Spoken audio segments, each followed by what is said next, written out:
Hello everyone, welcome back to my channel. आज हम लोग इस वीडियो में बात करने वाले हैं सी टेट आंसर की के बारे में, जो कि 14 दिसंबर 2024 को एग्ज़ाम हुआ है। उसका आंसर की हम लोग यहाँ पे देखेंगे।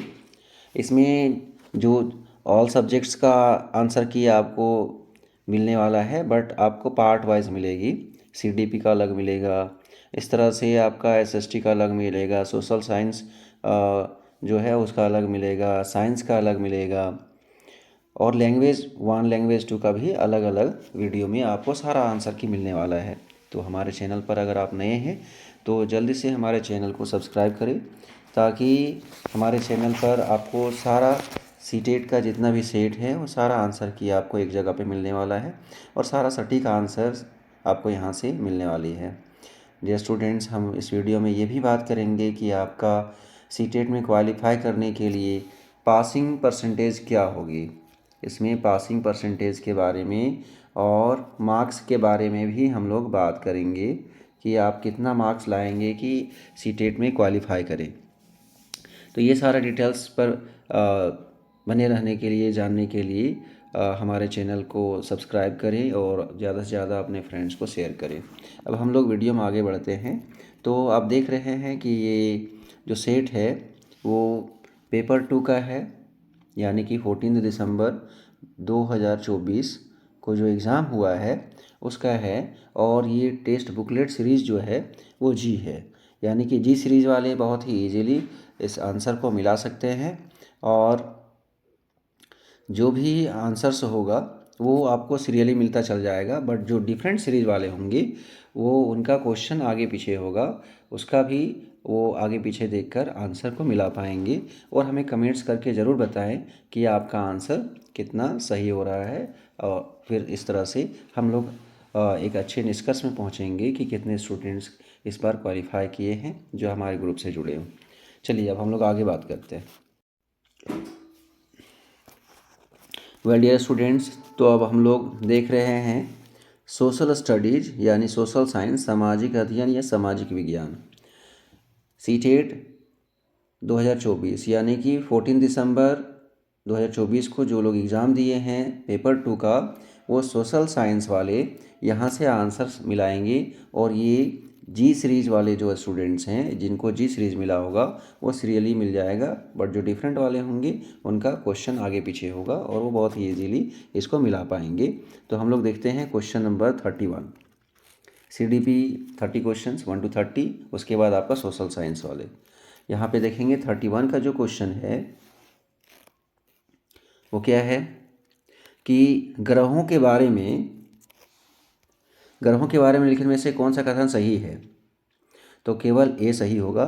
ऑप्शन ए, वे तारों का के प्रकाश से प्रकाशित होते हैं। क्वेश्चन नंबर 32 में है क्वेश्चन, निम्नलिखित में से किसने मध्य भारत में चमड़े का काम करने वालों के साथ काम किया तथा सतनामी आंदोलन की शुरुआत भी की। तो इसका राइट आंसर हो जाएगा ऑप्शन 4, घासीदास। क्वेश्चन नंबर 33 देखेंगे, किस प्रकार की पवनें स्थल एवं समुद्री समीर होती है। इसका राइट आंसर हो जाएगा ऑप्शन 4, स्थानीय पवनें। क्वेश्चन नंबर 34 देखेंगे। क्वेश्चन नंबर 34 है, निम्नलिखित को सुमेलित कीजिए तथा उपयुक्त विकल्प का चयन कीजिए। सुमेल करना है और उस विकल्प का चयन करना है। तो इसका राइट आंसर हो जाएगा ऑप्शन 4, यानी कि ए का आहत सिक्के का 4 हो जाएगा, डाई के प्रयोग से चिन्हों की मोहर लगे हुए। बी का 3 हो जाएगा, उत्तरी काले चमकीले पात्र का देखेंगे, मिट्टी के बहुत ही पतले और सुंदर बर्तन। सी का 2 हो जाएगा, एम्फोरा यानी कि 2, लंबा दोहरे हत्थे वाला पात्र। और डी का 1 हो जाएगा, यानी कि एरेटिन वेयर मोहर लगे चमकदार बर्तन, ये हो जाएगा। अब हम लोग बढ़ेंगे क्वेश्चन नंबर 35। क्वेश्चन नंबर 35 है, उत्तर मेरू अभिलेख के अनुसार सभा का सदस्य कौन हो सकता है। तो इसका राइट आंसर हो जाएगा ऐसी भूमि का स्वामी जहाँ से भू राजस्व वसूला जाता था। ऑप्शन ए करेक्ट होगा। नाउ क्वेश्चन नंबर, ये यहाँ पे आप देख रहे हैं, थोड़ा सा यहाँ पे आप फिर से, उत्तर मेरु अभिलेख के अनुसार सभा का सदस्य कौन हो सकता है। तो यहाँ पर ACD यानी कि AC और ये D यानी ऑप्शन 2 जो है वो करेक्ट होगा। ऐसी भूमि का स्वामी जहाँ से भू राजस्व वसूला जाता था, उनके पास अपना घर होना चाहिए, उन्हें वेदों का ज्ञान होना चाहिए। ऑप्शन 2 करेक्ट होगा। क्वेश्चन नंबर 36, क्वेश्चन नंबर 36 में है, पृथ्वी पर जो तापमान के वितरण को प्रभावित करता है वह महत्वपूर्ण कारक है। ये ऑप्शन 3 करेक्ट होगा। आतपन अथवा सूर्य से आने वाले विकिरण। ना क्वेश्चन नंबर 37 देखेंगे। क्वेश्चन नंबर 37 है, कथन ए और आर को ध्यान से पढ़े तथा निम्नलिखित में से सही विकल्प चुने। तो ये ए और आर दिया हुआ है, उसका राइट आंसर हो जाएगा ऑप्शन 3, यानी कि ए एवं आर सही तथा आर ए की व्याख्या करता है। क्वेश्चन नंबर 38 देखेंगे, निम्नलिखित में से कौन सा सही नहीं है। सरकार का समर्थन करने के लिए 1880 में वर्नाक्यूलर प्रेस एक्ट पारित किया गया था। ये सही नहीं है, ये रॉन्ग है। नाउ क्वेश्चन नंबर 39 क्वेश्चन है और बी को सुमेल करना है। तो इसका राइट आंसर हो जाएगा ऑप्शन 2। आप देख रहे हैं ऑप्शन 2 यानी ए गृहपति। तो इसका राइट आंसर हो जाएगा 2 स्वतंत्र कृषक। श्रेणी का हो जाएगा 4 शिल्पकार। इस तरह से सी अधिमाई का हो जाएगा, सी का 1 भूमिहीन मजदूर और आर्किमेडू इसका हो जाएगा 3 तटीय निवास। Now question number 40।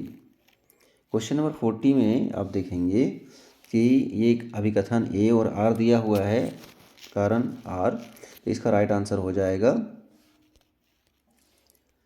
ए और आर दोनों सही है और ए की आर सही व्याख्या करता है। क्वेश्चन नंबर 41 में क्वेश्चन आप देखेंगे, निम्नलिखित में से किन कारणों से नवपाषाण युगीन स्थल पुरापाषाण युगीन स्थलों से भिन्न है।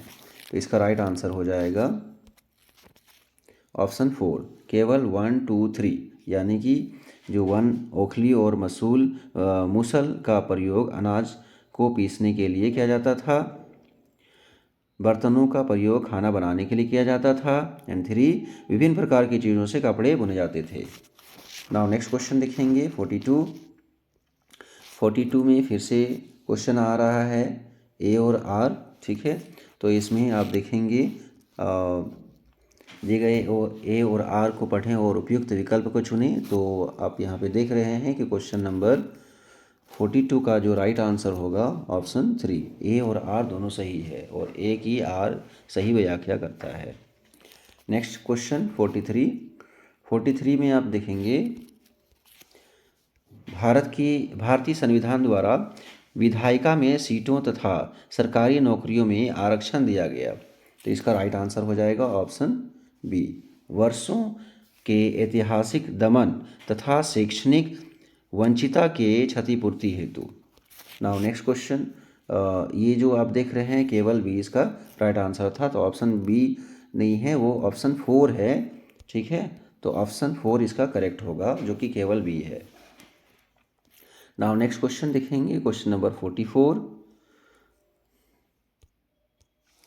44 है, जब ग्रीनविच पर एक अपराह्न का समय होगा तब ग्रीनविच के 60 डिग्री पश्चिम तथा 60 डिग्री पूर्व में क्रमशः क्या समय होगा। तो इसका राइट आंसर क्या होगा ऑप्शन 4, 9 पूर्वाह्न तथा 5 अपराह्न। नाउ क्वेश्चन नंबर 45 आप देखेंगे,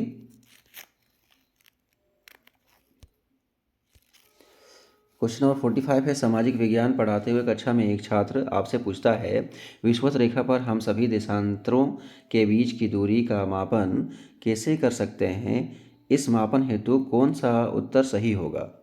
तो इसका राइट आंसर क्या होगा ऑप्शन 4, विषुवत रेखा ऑप्शन 4 में आप देखेंगे विषुवत रेखा की लंबाई को 360 से विभाजित करना। क्वेश्चन नंबर 46 में है घास के मैदानों के बारे में दिए गए निम्न कथनों पर विचार कीजिए तथा सही विकल्प का चयन कीजिए। तो इसका राइट आंसर क्या हो जाएगा? ऑप्शन 3, यानी कि केवल ए, बी तथा सी सही है।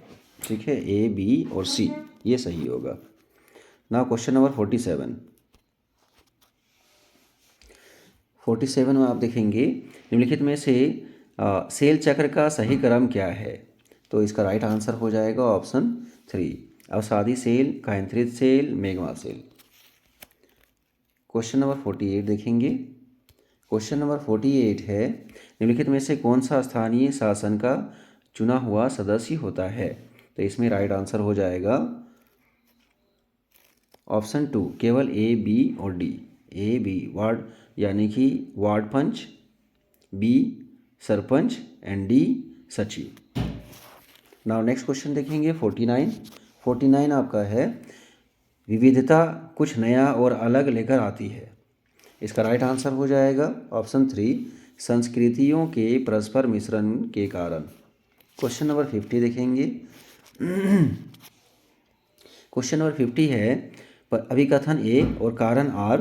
तो इसका राइट आंसर क्या हो जाएगा? ऑप्शन 3, ए और आर दोनों सही है और ए की आर सही व्याख्या करता है।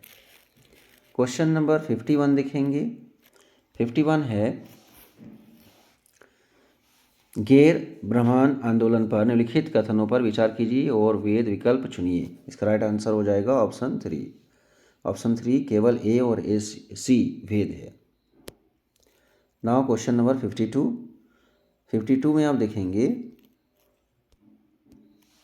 ये 52 क्वेश्चन है 18वीं शताब्दी के अंत में और 19वीं शताब्दी के प्रारंभ में भारतीय उपनिवेश में विकसित सूती कपड़ा उद्योगों के संदर्भ में निम्नलिखित में से कौन सा कथन सत्य है? इसका राइट आंसर हो जाएगा ऑप्शन 3, केवल ए, सी और डी। ठीक है, नाउ नेक्स्ट क्वेश्चन देखेंगे 53 का क्वेश्चन में आप देखेंगे ए और आर पर विचार कीजिए तथा सही विकल्प का चयन कीजिए। तो इसका राइट आंसर हो जाएगा ऑप्शन 1। नेक्स्ट क्वेश्चन देखेंगे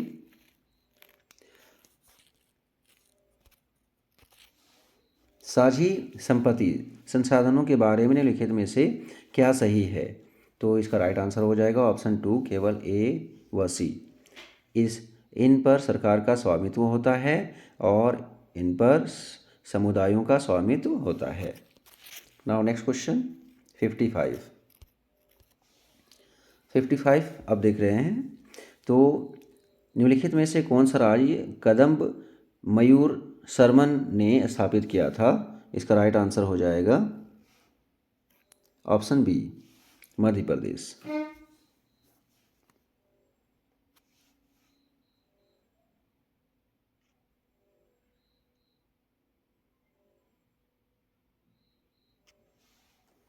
नो, इसका राइट आंसर हो जाएगा ऑप्शन 3, ये आपका रॉन्ग है।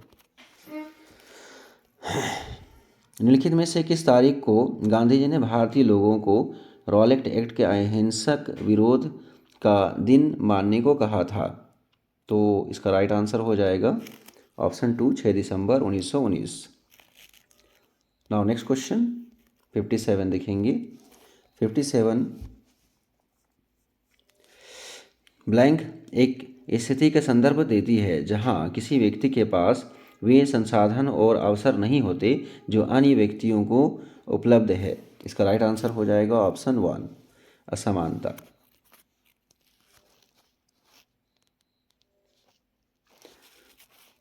नाउ नेक्स्ट क्वेश्चन निम्नलिखित में से किस दिन प्रत्येक वर्ष पर्यावरण दिवस मनाया जाता है?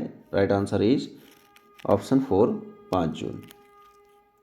मानचित्र का सही इस्तेमाल निम्नलिखित में से किस लिए हो सकता है?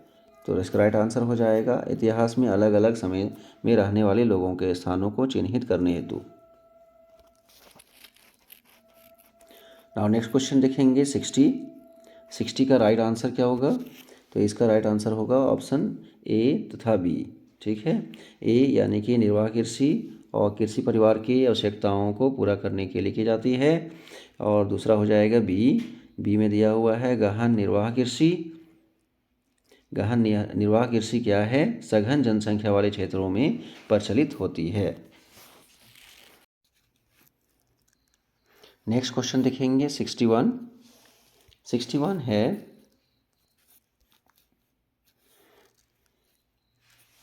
61 निम्नलिखित का मिलान करें और सही विकल्प का चुनाव करें तो ऑप्शन 3 करेक्ट होगा। इसका राइट आंसर हो जाएगा ऑप्शन 3। ए का 3 यानी कि विवरण चार्ट का आप क्या देख रहे हैं? ऐतिहासिक विकास। संबंध चार्ट यानी कि कार्य, बी का कार्य कारण संबंधों को दर्शाता है। इस तरह से सी का क्या हो जाएगा? Flow chart. सी का 1 हो जाएगा यानी कि एक प्रक्रिया के चरण। और सारणीकरण चार्ट क्या हो जाएगा? डी का अब 2 देखेंगे तालिका के रूप में डेटा। नाउ 62 देखेंगे। 62 में क्वेश्चन है नेल्सन मंडेला ने कैद के 28 वर्ष हजारों असभ्य लोगों के साथ बिताए। तो इसका राइट आंसर हो जाएगा ऑप्शन 3। रंग भेद का विरोध करने और अलगाव की नीतियों के खिलाफ संघर्ष करने के लिए। क्वेश्चन नंबर 63 देखेंगे। क्वेश्चन नंबर 63 में क्या है कि इसमें कथन ए भी दिया हुआ है, तो इसका राइट आंसर हो जाएगा ए और बी दोनों सही है। नाउ नेक्स्ट क्वेश्चन नंबर 64 देखेंगे। 64 में क्या है? निम्नलिखित में से कौन से प्रश्न संज्ञानात्मक क्षमताओं के मूल्यांकन पक्ष को आंकते हैं? तो इसका राइट आंसर हो जाएगा ऑप्शन 3, केवल ए और बी। ए और बी में क्या है? यानी कि पोषण अभियान भारतीय बच्चों के पोषण स्तर को सुधारने हेतु एक महत्वपूर्ण कार्यक्रम है। साक्ष्यों सहित कथन की जांच कीजिए। और इस तरह से बी में जो है 2 शताब्दियों के भारत में औपनिवेशिक शासन ने भारत को अनिवर्तीय सामाजिक परिवर्तन की स्थिति में छोड़ दिया है। क्या आप इस कथन से सहमत हैं? व्याख्या कीजिए। ये यानी ए और बी इसका राइट आंसर होगा। 65 देखेंगे। क्वेश्चन नंबर 65 में है कि एक धारण के विज्ञान के लिए एक तकनीकी दिमाग की आवश्यकता होती है और लड़कियां तथा महिलाएं तकनीकी चीज़ों से निपटने में सक्षम नहीं है। यह दर्शाती है रूढ़िबद्ध धारण, यानी ऑप्शन 3 इसका करेक्ट होगा। Next question number 66। Question number 66 में क्या है? अब देखिए, छात्रों के लिए सामाजिक विज्ञान पाठ्यक्रम को गतिविधियों की ओर अधिक आकर्षण बनाया जा सकता है। कैसे? तो ऑप्शन 3 इसका राइट आंसर होगा, प्रौद्योगिक और मल्टीमीडिया संसाधनों को शामिल करने से। क्वेश्चन नंबर 67 में क्वेश्चन है भारतीय संविधान निर्धारित करता है। तो इसका राइट आंसर हो जाएगा ऑप्शन 4, बुनियादी कानून या नियम जिनका पालन सभी को करना होता है। क्वेश्चन नंबर 68 में है निम्नलिखित में से कौन सी शिक्षण विधियां सामाजिक विज्ञान में आ रही चुनौतियों से पार पाने हेतु उपयुक्त है? तो इसका राइट आंसर हो जाएगा ऑप्शन ए सी डी, विशिष्ट से सामान्य तक। सी देखेंगे ज्ञात से अज्ञात तक। डी देखेंगे विश्लेषण से संश्लेषण तक। नाउ क्वेश्चन नंबर 69 क्वेश्चन है भारत में पंचायती राज संसाधनों की स्थापना करने का उद्देश्य ब्लैंक उपार्जित करना था। ऑप्शन 2 ए और सी इसका राइट आंसर होगा। ए है सहभागिता द्वारा शासन एंड सी में क्या है? लोकतांत्रिक विकेंद्रीकरण। Now question number 70। Question number 70 अब देखेंगे तो छोटी कार्यशालाएं और कारखाने अनियमित श्रमिकों को रोजगार देने में तरजीह देते हैं क्योंकि? इसका राइट आंसर हो जाएगा ऑप्शन 4। ऑप्शन 4 में क्या है? B and D. तो बी आपका और ये डी, ये दोनों पॉइंट सही होगा। उन्हें बिना किसी पूर्व नोटिस के नौकरी से निकाला जा सकता है। उन्हें न्यूनतम संभावित वेतन दिया जा सकता है। क्वेश्चन नंबर 71 देख रहे हैं आप। एक क्षेत्रीय भ्रमण के लिए विद्यार्थियों में किस कौशल को पहले विकसित करना चाहिए? अवलोकन कौशल। ऑप्शन 4 इसका राइट आंसर होगा।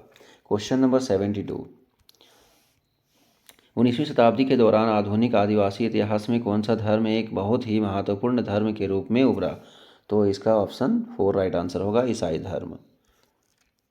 क्वेश्चन नंबर 73 में है खेतिहर मजदूरों को दी जाने वाली कम मजदूरी के कारण का चुनाव करें। तो ऑप्शन 4 इसका राइट आंसर होगा। वे एक नियमित काम के लिए भूमि मालिकों पर निर्भर होते हैं। क्वेश्चन नंबर 74 का राइट आंसर होगा। भारतीय राज्यों और केंद्र शासित प्रदेशों में निर्धनता की प्रवृत्तियां एवं उनके तुलनात्मक अध्ययन को समझने हेतु सर्वोत्तम शिक्षण अधिगम प्रणाली कौन सी होगी? ऑप्शन ए इसका करेक्ट होगा, यानी ऑप्शन 1 द्वितीय आंकड़ों का विश्लेषण। क्वेश्चन नंबर 75 देखेंगे। क्वेश्चन नंबर 75 में कथन दिया हुआ है, तो इसमें केवल ए सही होगा, ऑप्शन 3 करेक्ट है ना। क्वेश्चन नंबर 76 देखेंगे। क्वेश्चन नंबर 76 है, न्यायपालिका की स्वतंत्रता दर्शाती है। तो ऑप्शन 3 करेक्ट होगा। विधायिका और कार्यपालिका न्यायपालिका के काम में हस्तक्षेप नहीं कर सकती है ना। क्वेश्चन नंबर 77 क्वेश्चन में आप देखेंगे, कक्षा में शिक्षक द्वारा पूछे गए निम्नलिखित में से कौन से प्रश्न अन्वेषणात्मक और आलोचनात्मक प्रश्न की श्रेणी में आते हैं? तो ऑप्शन आप देख रहे हैं कि ये बी एंड सी ये दोनों करेक्ट होगा। ऑप्शन 3 जो है बी और सी ये दोनों करेक्ट होगा। क्या सूर्य एक तारा है? क्यों? उत्तरी मैदान में अधिक जनसंख्या निवास क्यों करती है? तो ये बी और सी करेक्ट होगा ना। क्वेश्चन नंबर 78 देखेंगे, निम्नलिखित में से कौन सा प्रश्न आलोचनात्मक चिंतन को बढ़ावा देते हैं? तो इसका राइट आंसर हो जाएगा ऑप्शन 3, केवल ए और बी। क्वेश्चन नंबर 79, रोहित ने पाया कि उसकी कक्षा के कुछ बच्चे मानचित्र पर अक्षांश व देशांतर रेखाओं की स्थिति को स्पष्ट नहीं कर पाते हैं। बच्चों को इसमें सक्षम बनाने में मदद करने के लिए रोहित को क्या करना चाहिए? तो ऑप्शन 2 इसका करेक्ट होगा, क्रियात्मक अनुसंधान। क्वेश्चन नंबर 80 में आप देखेंगे ये स्टेटमेंट दिया हुआ है, तो इसका राइट आंसर क्या होगा? ऑप्शन 4 ए और बी दोनों गलत है। क्वेश्चन नंबर 81 में है, सामाजिक विज्ञान कक्षा में शिक्षण में द्वंद्वात्मक उपागम के प्रयोग से क्या तात्पर्य है? ऑप्शन 3 इसका राइट आंसर होगा, ज्ञान के विकास की मुख्य विधि के रूप में विद्यार्थी और शिक्षक के बीच वार्ता का प्रयोग करना ना। क्वेश्चन नंबर 82 में आप देख रहे हैं कि सामाजिक विज्ञान में समालोचनात्मक सोच महत्वपूर्ण है क्योंकि इसका राइट आंसर हो जाएगा ऑप्शन 2, केवल डी और ई। डी में है, यह छात्रों के उच्च स्तरीय सोच के लिए तैयार करती है। ई, यह समस्या समाधान करने की क्षमता को प्रोत्साहित करती है ना। क्वेश्चन नंबर 83 है कि शिक्षक द्वारा सामाजिक विज्ञान के प्रश्न पत्र में 60% भार खुली राय वाले प्रश्नों को दिया जाता है। इस नीति के माध्यम से शिक्षक छात्रों के विकास कौशल को जांचना चाहता है। तो इसका राइट आंसर हो जाएगा ऑप्शन 4, केवल सी और डी, यानी कि तार्किक चिंतन और सृजनात्मक कौशल, डी अनुप्रयोगात्मक एवं प्रस्तुति कौशल। क्वेश्चन नंबर 84 क्वेश्चन में है कि आप इसमें सामाजिक विज्ञान विषय की प्रकृति के संबंध में इनमें से कौन सा कथन सही है? तो इसका राइट आंसर हो जाएगा केवल ए और सी। ठीक है। नाउ क्वेश्चन नंबर 85 निम्नलिखित में से कौन सा विषय मिडिल स्कूल विद्यार्थियों के लिए अति उपयुक्त है? तो इसका राइट आंसर हो जाएगा ऑप्शन 2, केवल ए सी डी। तो इतिहास में महात्मा गांधी का योगदान, सी वर्तमान परिदृश्य में महिलाओं की स्थिति, डी जनसंख्या वृद्धि के कारण। 86 क्वेश्चन नंबर 86, ग्राम सभा के बारे में लिखने में से कौन सा कथन गलत है? ग्राम सभा का सचिव एक निर्वाचित व्यक्ति होता है, ये सही नहीं है। क्वेश्चन नंबर 87 है, एक शिक्षिका चाहती है कि छात्र ग्राम पंचायत जैसे सरकारी निकायों के कामकाज को समझे। निम्नलिखित में से कौन सा आंकड़े संग्रहण का स्रोत प्रत्यक्ष और प्रामाणिक जानकारी प्रदान करेगा? तो ऑप्शन 4 राइट होगा, अध्ययन यात्रा। क्वेश्चन नंबर 88, शिक्षक अपनी कक्षा के बच्चों को 4 समूह में विभाजित करके जल के स्रोतों के नाम लिखने को देते हैं और उसके बाद प्रत्येक समूह से जल के स्रोतों पर चर्चा कराती है। पाठ्य योजना के 5 ई उपागम के तहत वह निम्न में से कौन सा सबसे पहले प्रयास करेगा। तो ये सबसे इसका राइट आंसर हो जाएगा संलग्न करना। Question number 89। एक सामाजिक विज्ञान शिक्षक विद्यार्थियों में किस प्रकार सामाजिक मूल्यों को विकसित कर सकता है। तो इसका राइट आंसर हो जाएगा ऑप्शन 1, केवल 1 2 4। Question number 90।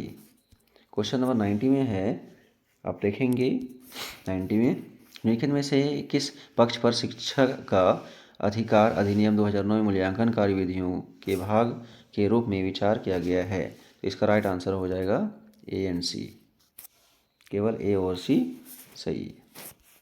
ना क्वेश्चन नंबर, इस तरह से ये आपका लास्ट क्वेश्चन था 90, यानी कि 31 to 90 क्वेश्चन जो है 31 से लेकर 90 क्वेश्चन, 31 to 90 ये टोटल 60 क्वेश्चन है, जो कि आपका सोशल साइंस का क्वेश्चन था। इसमें हम लोग सारा कंप्लीट किए हैं। और ये स्टूडेंट्स आपको बता दें कि ये हमारा सोशल साइंस का सारा आंसर की यहाँ से आपको मिला है।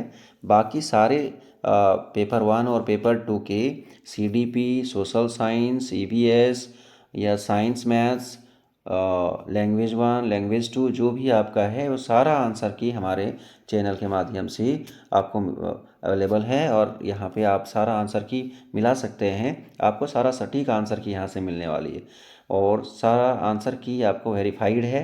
आप यहाँ से मिलाने के बाद आप एश्योर हो जाएंगे कि आपका जो भी मार्क्स आ रहा है उसमें आप क्वालिफाइंग मार्क्स पर पहुँच रहे हैं कि नहीं पहुँच रहे हैं।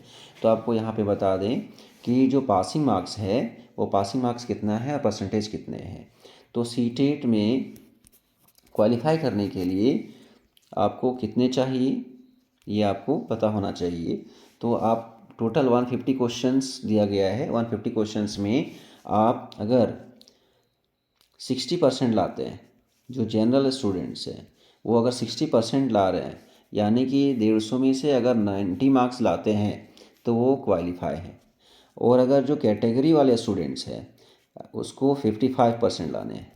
55% मार्क्स कितने हो रहे हैं, यानी कि वो अगर 82 मार्क्स ला रहे हैं तो वो क्वालिफाई है। ठीक है। कैटेगरी में ST, SC, OBC ये 3 कैटेगरी के जो भी लोग हैं उनके पासिंग परसेंटेज 55% है। उनका स्कोर अगर 82 आता है 150 में तो वो क्वालिफाई होंगे। अब बात करते हैं कि स्ट्रेटजी में क्या हमारा होना चाहिए कि हम फर्स्ट टाइम एग्ज़ाम अटेम्प्ट करें और क्वालिफाई करें। उसके लिए हमारे चैनल पर आप बने रहें, ज़्यादा से ज़्यादा अपने फ्रेंड्स को भी शेयर करें ताकि उनको भी इसका बेनिफिट मिले और वो भी फर्स्ट अटेम्प्ट में एग्ज़ाम को क्वालिफाई कर सकें। तो ये एक बहुत ही सिंपल स्ट्रेटजी है जो हमने अपने नेक्स्ट वीडियो में पहले भी हम डाले हुए हैं और भी इसके बारे में आपको न्यू स्ट्रेटजी बताएंगे। बाकी जो भी अभी तक नहीं जुड़े हैं हमारे चैनल पर जल्दी से जुड़ जाएं और चैनल को सब्सक्राइब करें। Thank you.